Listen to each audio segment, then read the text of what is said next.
목요일에 3프로 공략주 출발해 보겠습니다. 밸류리서치 김한생 대표와 오늘 함께합니다. 대표님 안녕하세요. 네, 안녕하세요. 우선 장 출발하기 전에 SK하이닉스의 실적 발표가 있었던 만큼 한번 짚어보고 싶은데요. SK하이닉스 놀라운 실적을 발표했습니다. 다만 관세 여파에 대비하기 위해서 미리 주문을 끌어다 쓴 게 오히려 영향을 준 거 아니냐라고 하는 목소리들도 있는 것 같아서요. 일단 시장 반응은 오늘 반기지는 않는 것 같기도 합니다. 네. 그러니까 어제 좀 미리 좀 오른 것 같습니다. 예. 이게 미리 어제 좀 오르고 이게 간밤에 나스닥 시장에서도 반도체 주식들이 실적이 좋았고 기술주들이 나스닥 시장에서 기술주들이 좋았는데 그래서 오늘 조금 더 오르지 않을까 생각했는데 오늘 외국인들이 보니까 삼성전자 하이닉스를 보니까 아까 수급 보니까 프로그램 매도가 좀 나오는 것 같습니다. 그래서 이 전체적으로 지금 SK 하이닉스 실적은 너무 잘 나왔어요. 지금 아까도 말씀하셨듯이 매출이 17조 6천억에서 41% 증가했고 영업이익이 지금 7조 7천억인가요? 네. 예, 그 정도 나와서 잘 나왔는데 이제 일단 아까 결국에는 HBM3 이 12단 그게 수요가 좋았고 기업용 ESSD 그 기업용 낸드 수요도 여전히 고부가 가치 그 반도체 수요가 좋았는데 문제는 이제 그 1분기 때 이제 관세 우려감에 미리 중국의 업체들하고 미국의 이 빅테크 업체들이 미리 좀 가수요가 좀 있었던 것 같아요. 그래서 미리 좀 땡겨 특히 중국의 업체들이 미리 최근에 뉴스 나왔잖아요. H20, 엔비디아 H20을 미리 좀 많이 땡겨서 썼다. 네. 그래서 아마 엔비디아의 5월 말 실적도 아마 잘 나올 것 같습니다. 예, 실적은 1분기 실적은 가수요 때문에 미리 땡겨다 쓴 그 중국의 업체들 실적 때문에 잘 나온 것 같아요. 근데 시장은 그런 거죠. 이제 근데 아직까지 1분기 실적은 좋은데 그럼 외국인들 입장에서는 지금 전체적으로 주식 비중 관세 우려감 때문에 전체적으로 좀 줄이는 과정이다. 아시아 증시 우리만 줄이는 게 아니고 그래서 그런 반도체 쪽으로 매도가 좀 나오는 것 같고 그러니까 1분기 실적은 잘 나왔지만 앞으로 2분기, 3분기는 그럼 어떻게 할 건데 그러면 조금 그래도 올해 HBM 수요는 하이닉스 회사에서 말한 대로 HBM 수요는 1년 단위로 공급하기 때문에 올해 HBM 실적은 전년 대비 2배 성장하는 건 맞지만 이제 뭐 삼성전자가 하반기에 뭐 진입을 한다든가 그러면 내년에 또 조정을 해야 되겠죠. 그래서 올해 1분기 실적은 잘 나왔지만 일단은 외국인들이 안 사주고 있다는 게 아직 안 사주고 있다는 게 문제죠. 그래서 관세 우려감이 조금 더 이 관세 우려감이 좀 없어져야 된다. 왜냐하면 이 반도체 결국에는 그 관세 우려감, 이 반도체에 대한 관세 우려감은 결국에는 최종 그 가전이나 PC, 모바일 디스플레이 이쪽에 최종 수요에도 영향을 주기 때문에 특히 삼성전자는 가전하고 모바일 사업부도 있기 때문에 네. 그런 수요에 대한 그 의구심 그런 게 좀 있는 것 같아요. 그래서 결과적으로 실적은 좋지만 결국에 올라가려면 좀 시간이 필요하고 그러려면은 관세에 대한 우려감이 조금 관세율이 조정이 돼야 되고 그리고 외국인들이 좀 돌아와줘 수급이 돌아와줘야지 SK하이닉스, 삼성전자가 좀 올라갈 수 있게 시간이 좀 필요한 것 같습니다. 네. 사실 SK하이닉스 23만 원을 목전에 뒀던 게 정말 엊그제 같은데 실적 발표를 앞두고 오늘 주가 소폭 하락하지만 여전히 18만 닉스라는 게 살짝 아쉽기도 합니다. 기적의 킹 반영이요. 사실상 반도체주 관련한 여러 가지 이야기들을 들어보면 지난 하반기에 워낙 힘들었기 때문에 이제 또 오를 것이다라고 하는 전망도 나오고 있는데 오늘 좀 이렇게 낙폭 그려가고 있는 반도체 위주로 저희가 좀 담아보는 거에 대해서는 어떻게 생각하실까요?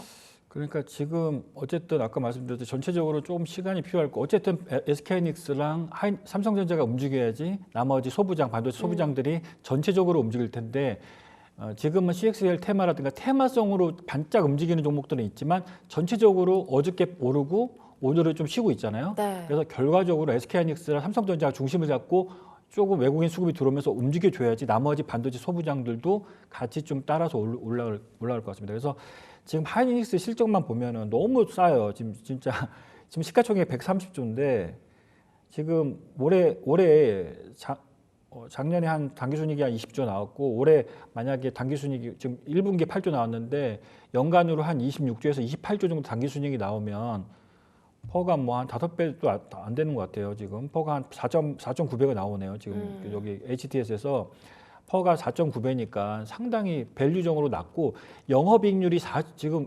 올라갔다면서요. 그래서 영업이익률이 42%까지 올라갔어요. 그러니까 대단한 겁니다. 그러니까 지금 영업이익률 42%라는 건 제조업체에서 엄청난 건데 그만큼 고부가치로 잘 팔고 있다는 거예요. 그래서 하이닉스 실적만 보면은 정말로 이거를 뭐 어떻게 깔 게 없어요. 근데 상대적으로 밸류도 삼성전자 PER이 11배란 말이에요. 네. 근데 하이닉스는 PER이 지금 5배예요. 4.9배.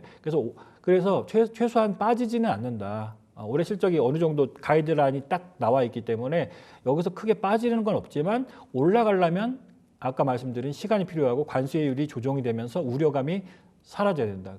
그게 포인트입니다. 절대적인 저평가는 SK하이닉스가 퍼밸류나 ROE 그리고 영업이익률 모든 걸 삼성전자가 앞서요. 오. 앞섰는데 만약에 물어보신다면 삼성전자 하이닉스에 어떤 걸 물어보신다면 좋습니다. 삼성전자, SK 하이닉스 지금 당장 내가 살 거다라고 한다면 뭐가 더 매력적인가요? 그러니까 밸류적으로는 하이닉스가 싼 건 맞는데 이건 성향의 차이예요. 그러니까 저는 삼성전자를 좋아하는 편인데 그러니까 아까도 말씀드렸지 삼성전자는 PR이 11배, 10배고 하이닉스는 PR이 5배고 영업이익률이 42%면 당연히 밸류적으로는 하이닉스가 맞아요. 근데 하이닉스는 반도체에 치중돼 있잖아요. 반도체에 올인하는 사업 구조고 네. 삼성전자는 사업 구조가 포트폴리오가 다변화되어 있잖아요. 아까 말씀드린 휴대폰 사업부, 가전 사업부 그리고 삼성 디스플레이 지분도 있기 때문에 삼성 디스플레이가 지금 애플에 납품하고 있잖아요. 지금 그래서 삼성 디스플레이 지분 가치도 있고 삼성 뭐 LCD도 있고요. 그래서 전체적으로 포트폴리오가 삼성전자가 너무 좋아요. 그리고 결정적으로 제가 좋아하는 게 로봇 사업을 한다는 거. 네. 향후에 저는 어쨌든 반도체만 오로지 하는 것도 중요하지만 돈을 버는 것도 중요하지만 결국에 주가가 올라가려면 성장성이 있어야 된다고 생각해요. 성장 동력이 있어야 돼. 어떤 킥이 있어야 된다고 그러잖아요.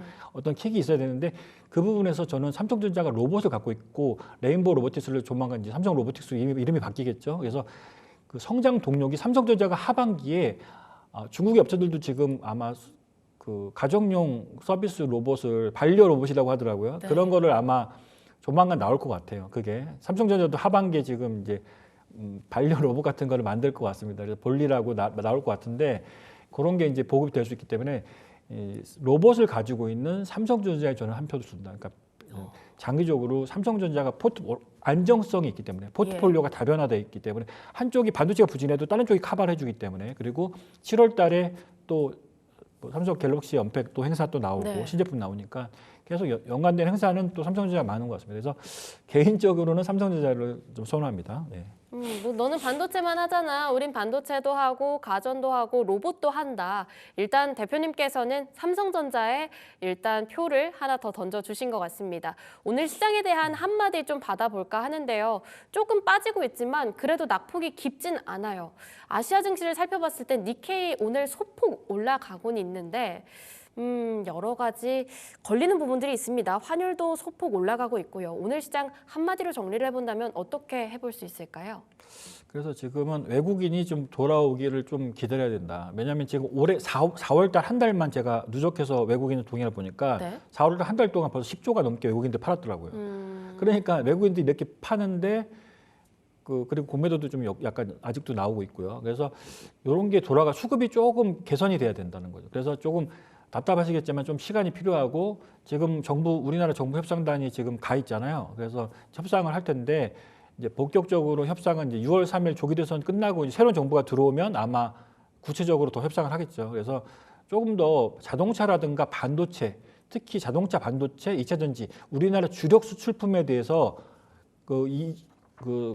관세율이 지금보다 더 많이 낮아져야 돼요. 그래야지 외국인들 우려감도 적어지면서 돌아오니까. 그래서 지금은 좀 시간이 걸릴 수 있겠지만 조금 좋은 주식들은 좀 보유하면서 조금 향후 좀 뉴스를 계속 팔로우하는 게 좋을 것 같습니다. 예. 네, 여러 가지 이야기들 해주셨습니다. 오늘 장에 한마디도 들어봤으니까요. 일단 오늘 그러면 좀 어떤 이슈에 집중해보면 좋을까? 이슈 직진에 대한 이야기도 바로 들어보겠습니다. 첫 번째 이슈 직진입니다. 5월이죠. MSCI 편입 유력한 종목들, 특히 K방산의 밸류 레벨업까지도 함께 짚어보겠습니다. 오늘 방산주는 좀 쉬어가는 흐름들이 나타나고 있는데 하나의 기회라고 봐야 할까요? 포인트들 들어보겠습니다. 네, 방산주는 결국에 수주 산업이니까 저는 방산주에 대해서는 이제 조정식 매수 관점이고 지금 결국에는 우리 증시가 약한 게 외국인 수급이 약하니까 네. 못 가는 거잖아요. 근데 방산주 쪽에서는 외국인 수익이 크게 나쁘지는 않아요. 방산주하고 조선 쪽에서는 아직까지 크게 나쁘진 않고 그리고 외국인 수급이 들어오려면 MSCI 지금 정기 변경 리밸런싱이 5월 30일 날 있단 말이에요. 그렇다면은 그 이 MSCI 지수 편입이 되는 종목들은 외국인 매수가 좀 들어올 수가 있겠죠. 네. 향후 한 달 동안은 기대감에. 그래서 그거에 대한 이제 편입 기대감이 생기는 방산주가 공교롭게도 방산주가 두 개가 좀 편입 유력 후보군에 있어요. 네. 그래서 에라지 넥슨하고 하나시스템 그리고 또 하나가 삼양식품 그 세 종목이 아마 5월 31일 날 그 편입이 유력한데 지금 하나시스템하고 삼양식품은 아주 유력하고 에라지 넥슨은 거의 한 확률이 한 60% 70% 정도 되는 것 같아요. 그래도 예. 좀 되네요. 에라지 넥슨도 지금 시가총액이 중요한데 시가총액이 오늘 기준으로 6조 6천억이거든요. 그러니까 MSCI 리밸런싱이 편입이 되려면 최소한 시가총액이 6조 2천억은 넘어야 되고 유동시총이라고 해서 유동시총이 한 2조가 넘어야 되는데 그 기준에 충족되는 게 그 하나시스템 에라지 넥슨. 그래서 방산주에서는 조금 수급이 한 달 동안 좀 그나마 좀 외국인이 한국을 파는 가운데 조금 한 달 동안 좀 좋아질 만한 게 에라지 넥슨하고 하나시스템이니까 이런 거는 조정시 매수 관점에서 미리 말씀을 드리고 그렇게 해서 일단 그 이벤트가 있다는 거 네. 그 말씀을 드리고 방산주 업황에 대해서 좀 말씀을 드려볼까요? 네. 방산주 업황이 지금 1분기 실적이 지금 이제 이제 앞으로 계속 나올 텐데 K방산 지금 빅4 최근에 증권사 리포트 K방산 빅4가 지금 1분기 영업이익이 전년 동기 3배가 넘을 거다. 그러니까 실적도 K방산이 지금 좋은데 지금 유럽 쪽에서 지금 계속 지금 미국이 지금 자꾸만 해외에서 철수하려고 그러고 네. 그러니까 각자 나라는 자주국방 하려는 그 분위기가 있잖아요. 미군의 감축 때문에 그런 겁니다. 유럽에서 미군 감축, 한국 뭐 그런 쪽으로 자주국방을 강조하는 그 영역 때문에 유럽에서도 지금 프랑스, 폴란드, 영국, 지금 독일 다 지금 국방비가 GDP 대비 국방비가 다 올해 다 늘 거예요. 그리고 내년도 늘 거고. 그래서 이쪽은 국방의 밸류 요인은 유럽 쪽의 분위기가 좀 심상치 않다는 거. 네. 유럽 쪽에서 국방비 수요가 GDP 대비 국방비 수요가 늘어난다는 게 지금 한 가지 포인트고. 그리고 지금 어쨌든 경쟁 강도가 유럽 쪽은 유럽의 방산 업체들이 있으니까 그쪽은 좀 우리나라가 많이 들어가지 못해도 유럽 방산 업체들이 유럽 쪽에 집중하는 동안 중동이나 아시아 그쪽은 우리나라 업체들이 더 수주할 가능성이 높아졌다는 거죠. 예. 유럽의 방산 업체들이 유럽의 수주에 집중할 동안 상대적인 경쟁 강도가 아시아, 동남아시아, 중동 쪽은 우리나라가 더 수주할 확률이 더 높아졌다는 거예요. 그래서 그런 것도 좋고 그리고 지금 수주 잔고가 평균적으로 방산 업종이 평균적으로 수주 잔고가 한 4년 정도는 깔고 갑니다. 지금. 그러니까 한 2030년까지 어느 정도 수주 잔고가 있다는 거예요. 그래서 수주 잔고가 너무 좋다는 거 그런 걸 말씀드립니다. 일단. 네. 네, 유럽 쪽에서 특히 독일 보면 굉장히 국방을 키워내는 데 있어서 진심인 듯한 모습들 꾸준하게 보여주고 있습니다. 여기에 따른 수주 기대감, 또 앞으로의 영업이익에 대한 실적 기대감들도 함께 따라갈 수 있을 텐데요. 일단 지난 실적대를 생각해보면 한화 에어로스페이스가 정말 놀라운 실적을 보여주면서 방산주의 상승 랠리를 이끌었습니다. 이번 실적에서는 그때만큼의 힘은 아직 기대해보기 어렵겠죠?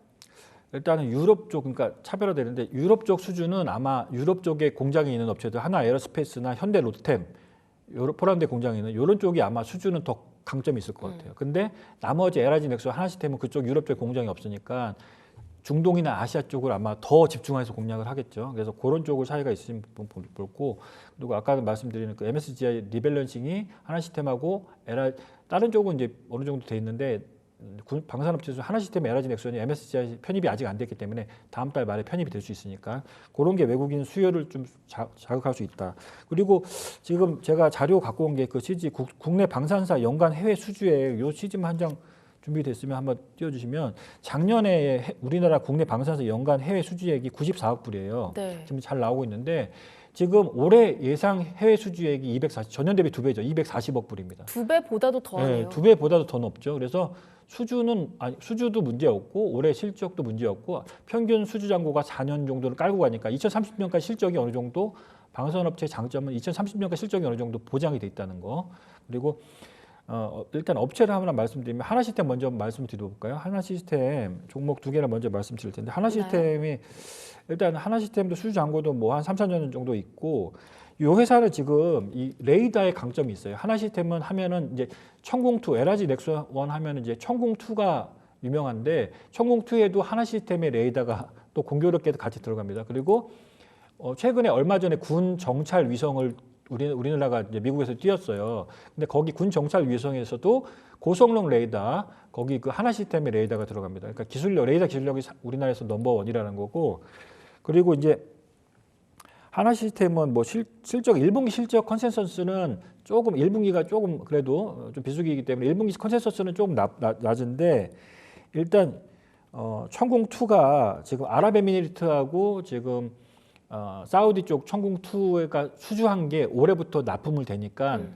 그 수주가 이제 그 실적이 아마 반영될 거고, 그리고 제가 말씀드렸듯이 뭔가 성장 동력이 있어야 되는데 지금 하나오션하고 하나시스템이 지금 미국의 필리조선소를 인수했잖아요. 네. 인수했는데 그게 올해는 아마 필리조선소를 아마 다시 이제 투자를 해야 될 투자하고 정비하고 하는데 돈이 들어가기 때문에 올해는 필리조선소가 아마 적자가 날 거예요. 한 400억 정도 적자가 날 건데 증권사 전망에 따르면 내년도 미국의 필리조선소에서 턴어라운드 흑자가 전환됩니다. 그러면 내년부터 이제 필리조선소 그 이익 반영될 수가 있으니까 그런 게 하나의 성장 동력이 될 수 있겠어요. 왜냐하면 지금 하나시스템의 문제는 지금 레이더 쪽 이쪽은 잘하지만 뭔가 더 성장 동력 UAM 쪽도 하는데 그쪽은 성장 동력이지만 이 더 많은 매출을 위해서는 지금 미국의 조선소 사업이 지금 연평균 지금 보니까 미국의 자료를 보면은 미 해군이 2054년도까지 연평균 42조 가량 군함을 계속 만들 거라고 생각합니다. 그러면 364척의 신규 함정을 건조할 것으로 하니까, 그리고 미국의 그 신규 함정도 연평균 40조 이상이고 MRO 시장, 군함의 유지보수 시장도 연평균 11조예요. 그 시장을 하나시스템이나 하나오션이 계속 조금씩 잠식해 나간다면 성장 동력으로 할 수 있기 때문에 그 정도로 보시면 좋을 것 같습니다. 네, 하나시스템에서는 하나오션과 또 함께하는 필리조선소 인수 관련한 모멘텀에 특히 집중하고 계신 것 같습니다. LI즈넥스원 관련해서도 함께 체크해 보시면 좋을 것 같습니다. 바로 두 번째 이슈 직진도 함께 확인해 보시죠. 오늘 두 번째 이슈 직진 금융주입니다. 오늘 KB금융 또 버팁니다. 생각보다 야금야금 꾸준히 오르고 있는 섹터이기도 한데요. 특히 실적에 대한 기대감 상당합니다. 금융주 안에서도 다양한 포인트들 들어볼 텐데 실적 얘기는 사실 작년 하반기 때부터 기대감이 상당했어요. 네. 그래서 지금 실적 시즌이니까 제가 이제 금융주를 갖고 온 이유는 네. 실적 시즌이고 올해도 금융주 실적이 올해도 좋을 것 같아요. 그러니까 금융주는 이렇게 급등하는 게 없어요. 조용히 오르고 네. 있습니다. 지금 그래서 최근에 지금 경기 침체 우려감하고 지금 관세 우려감 때문에 은행 주식들이 은근히 좀 고점 대비 많이 밀렸죠. 네. 그래서 신한지주, 하나금융지주 보면 차트 보시면 고점 대비 어느 정도 밀려 있습니다. 그게 다 관세 우려감 그리고 경기 침체 혹시나 우려감 그런 것 때문인데 막상 또 실적을 지금 증권사 자료 보면은 올해 실적이 사상 또 최대치 나올 것 같다고 합니다. 그래서 보면은 올해 올해 4대 금융주주 실적 연간 순이익 전망치가 17조 5,800억이면 전년도 그 4대 금융주주 연간 순이익이 16조 5천억이었는데 지금 잘 나오고 있네요. 그래서 작년에 4대 금융주주 16조 5천억인데 올해는 17조 5천억이에요. 지금 보면은 또 올해 그러니까 그렇게 경기 우려감이 있어도 은행들은 이익을 잘 내고 있다는 거고, 그리고 지금 1분기에 지금 1분기 수준이익은 작년에 4조 2,950억 정도인데 올해는 4조 8천억까지 올라가죠. 그래서 실적은 은행주들 문제 없다는 거. 그래서 근데 금융주 쪽에서는 제가 좋게 보는 건 은행주랑 증권주만 좋게 보는 거예요. 네. 이제 보험 쪽은 지금 보지 않고 있는 겁니다. 그래서 은행주, 증권주는 실적 전망이 아주 밝다는 거 말씀드리고, 뭐 두 가지 종목을 말씀드리면 신한주주랑 그리고 이제 미래에셋증권, 증권주는 미래에셋증권 두 종목을 좀 말씀을 드리려는데 네, 간단히만. 대표님. 그런데 제가 좀 궁금한 건 이 금융 쪽에서의 실적 전망이 상당히 긍정적인 이유, 사실 작년까지 금리가 상당히 높았잖아요. 어느 정도 고금리를 유지했다 보니까 여기에서 오는 마진이 좀 있었을 거고, 그렇게 돈을 잘 버니까 거기서 또 밸류업을 잘 할 거다라는 기대감이 플러스로 요인이 됐던 건데, 이제는 금리 인하기라고 본다고 한다면 앞으로의 실적 기대감도 또 밸류업에 대한 여러 가지 기대감도 천천히 깎여나갈 시기다라고도 볼 수 있지 않을까요? 그러니까 지금 올해는 금리 인하를 기조가 아마 하반기부터는 금리 인하 기조가 있을 텐데 네. 은행의 마법은 가상금리에 있는 거예요. 은행이 돈을 버는 거는 가상금리를 조정하면서 돈을 버는 겁니다. 네. 그래서 근데 정부 당국이 가상금리를 갖고 아직은 많이 터치를 안 하는 거. 그러니까 가상금리를 만약에 내리면 기준금리는 어느 정도 정해져 있잖아요. 그렇죠. CD금리나 국채금리나 기준금리는 어느 정도 다 정해져 있는데 은행들이 돈을 버는 마법은 가상금리에 있는 겁니다. 근데 가상금리를 은행 나름대로 각자 조절을 하기 때문에 그걸 정부가 아주 강력하게 간섭을 안 한단 말이에요. 그래서 그걸로 그러니까 아까 지금 올해 4대 금융지주 실적이 올해도 사상 최고치가 나올 거라고 지금 증권사들이 전망하고 있잖아요. 그러니까 그게 지금 증권자 4대 금융 실적 전망이 만약에 앵커님 예상대로 금리가 인하되기 때문에 그게 실적이 꺾인다면 저렇게 실적이 안 나오겠죠. 근데 오늘 내일 아마 은행들 오늘 KB금융 나오고 내일 신한지주 하나금융 나오는데 실적 네. 보면 알 겁니다. 또 1분기 또 실적 최고치 찍을 거예요. 그래서 그런 우려감을 너무 우려감보다는 그런 가상금리를 아마 조정하면서 마진을 확보할 것이다. 그렇게 되고 근데 단 하나 지금 만약에 민주당 정부가 이제 집권하면 아마 새 정부 출범 때는 아마 또 소상공인 지원 정책이라든가 네. 아마 가상금리를 좀 줄이라는 압박을 분명 할 거예요. 그죠? 만약에 민주당 정부가 집권하면 조금 더 간섭이 가상금리를 은행업법을 좀 개정하려고 그러고 있거든요. 그래서 그런 거는 좀 우려감이 있지만 하여튼 1분기 실적은 아주 잘 나올 것이다. 그렇게 말씀드립니다. 그리고 주주 환원율이 너무 좋아요. 지금 신한지주 같은 경우는 주주 환원율이 거의 8.7% 9%입니다. 그래서 네.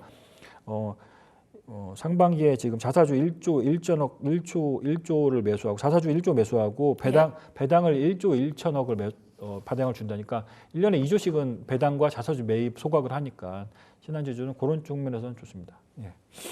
네, 여기에서는 신한지주 그리고 미래에셋증권 조금 눈여겨보시면 좋을 것 같습니다. 바로 이어서 3프로 공략주 하나씩 받아보도록 할 텐데요. 우선 온코닉 테라퓨틱스가 지난번에 목표가 달성을 했고요. 킵스파마 역시도 목표가를 달성을 했기 때문에 오늘의 공략주도 조금 기대가 됩니다. 첫 번째 공략주 신신제약 가져와 주셨네요. 모멘텀 하나씩 확인해 보겠습니다. 네. 그래서 제가 바이오 주식을 많이 말씀드렸어요. 저번 주에 3% 공략주도 다 바이오주였어요. 온코닉 테라피틱스 그리고 킵스파마. 네. 근데 킵스파마는 제가 얘기하고 다음 날 호재 뉴스가 나오면서 목표 주가를 도달했고 하루 만에 도달했고요. 온코닉 테라피틱스는 오늘 아까 29,000원까지 가면서 신고가를 찍었습니다. 네. 그러니까 지금 이렇게 안 좋은 장에서도 그러니까 너무 막 반도체 그쪽에만 막 집중할 필요 없이 개별 모멘텀이 있는 바이오주들도 개별 이슈가 있는 바이오주들도 봐야 된다는 거예요. 왜냐하면 수익률 게임이 바이오에서 나오기 때문에. 그래서 오늘도 신신제약을 한번 준비해봤는데 신신제약은 일단 다 아실 거예요. 신신파수 유명하잖아요. 그래서 어저께 한번 급등을 했다가 오늘 제가 주가가 하락하고 조정이 나올 것 같아서 좀 준비를 했는데 어저께 한 8,000원까지 갔다가 호재가 나오면서 8,000원까지 갔다가 지금 조정이 나옵니다. 그래서 신신제약은 1년에 파스 시장 우리나라 점유율 1등이고 그리고 1년에 매출액이 한 1,060억 정도 되는데 그중에 700억, 800억이 파스 매출이고 그리고 1년에 한 50억에서 70억 정도 꼬박꼬박 순이익이 나오는 회사입니다. 그래서 배당도 주는 회사고. 근데 최근에 어저께 나온 뉴스가 이제 그 경구용 그 패치 마이크로 니들 의약품 패치 임상을 거의 완료했다. 그래서 하반기 정도에 이제 식약처에다 이제 그 공장을 어느 정도 갖춰 놓고 이제 품목허가 신청하겠다. 그래서 마이크로 니들 쪽으로는 아마 신신제약이 마이크로 니들 이렇게 붙이는 이 미세한 바늘 패치 요게 하면 흡수가 빠르거든요. 그래서 약효 흡수가 빠르기 때문에 그쪽으로도 좀 실적도 좋고 마이크로 니들 의약품 국내 최초가 타이틀가 될 가능성이 높아졌다. 그리고 또 하나의 그 모멘텀은 세종시에 근처에 있기 때문에 네. 제약 이슈도 있지만 세종시에 한 11,000평 정도 본사 부지를 갖고 있기 때문에 세종시 이슈가 나올 때도 오를 수 있다. 두 가지 모멘텀. 그래서 말씀드려서 목표 주가 한 7,800원 정도 말씀드리겠습니다. 네. 그럼 혹시 손절가는 타이트하게 잡아볼까요? 6,000원 정도 순주가. 어저께 8,000원까지 갔다 왔어요. 그래서 오늘 지금 6,600억이기 때문에 네. 이제 오늘 하락할 것 같아서 들고 왔고 목표 주가 한 7,800원 정도. 마이크로 니들 패치 최초의 타이틀 그리고 세종시 이슈 두 가지 모멘텀을 보시면 좋을 것 같습니다. 네, 이어서 두 번째 공략주 캡스톤 파트너스 한번 살펴보겠습니다. 우선 앞서서는 바이오 쪽이었는데 이번엔 AI 관련주인 것 같아요. 네, 그렇죠. 앵커님이 잘 아시네요. 이 창투사 하면은 최근에 DSC 인베스트먼트라고 막 주가가 급등하고 그랬었잖아요. 근데 어저께는 이제 정책주가 빠지면서 이제 창투사 관련주가 빠졌는데 아직 조기 대선이 아직 지금 한 달 반 정도 남아 있으니까 아마 AI 투자하면은 이 창투사 관련주가 또 한 번 조정을 잘 받고 또 한 번 올라가지 않을까. 뭐 퓨리어스 이슈도 있지만 이제 AI 관련 회사에 투자를 많이 해놓은 회사들이 이제 아마 부각을 받을 수 있습니다. 그래서 캡스톤 파트너스는 제가 알기로는 캡스톤 파트너스는 우리나라 AI 그 회사에 가장 많이 투자해놓은 회사가 이 캡스톤 파트너스 창투사입니다. 그래서 벤처 투자 1세대 회사고 최대 주주도 상당히 지금 업력도 있고 해서 이 회사는 그리고 이 앱 중에 리튼 테크놀로지 리튼 앱이라고 있어요. 거기가 다운로드 지금 순위가 뭐 AI 쪽에서는 순위가 상당히 높은데 그 회사를 지금 지분을 강력하게 많이 투자했습니다. 그래서 AI 투자하면은 DSC 인베스트먼트도 좋지만 캡스톤 파트너스도 있다. 그리고 당근마켓 지분도 제가 좀 갖고 있는 걸로 알고 있거든요. 그래서 당근마켓 상장할 때 아마 이 캡스톤 파트너스의 주가가 아마 급등할 것이다. 그래서 이 회사는 좀 조기 대선 정책 기대감으로 보면 좋을 것 같고 3% 공략주를 갖고 왔으니까 목표 주가는 좀 짧게 말씀드리면 되겠습니다. 제가 말하면 3,700원 말씀드렸나요? 3,700원 목표가 말씀드리고 예. 손절가 3,000원 타이트하게 잡도록 하겠습니다. 상당히 위아래로 짧게 잡아주셨습니다. 그만큼 테마성을 잘 타는 종목이다라고도 확인을 해보셔야 할 것 같고요. 어느 정도의 3% 공략주니까 단기 차익 빠르게 실현해서 치킨값 벌어보는 전략으로 끌고 가보도록 하겠습니다. 지금까지 밸류 리서치 김한상 대표와 함께했습니다. 대표님 좋은 말씀 감사합니다.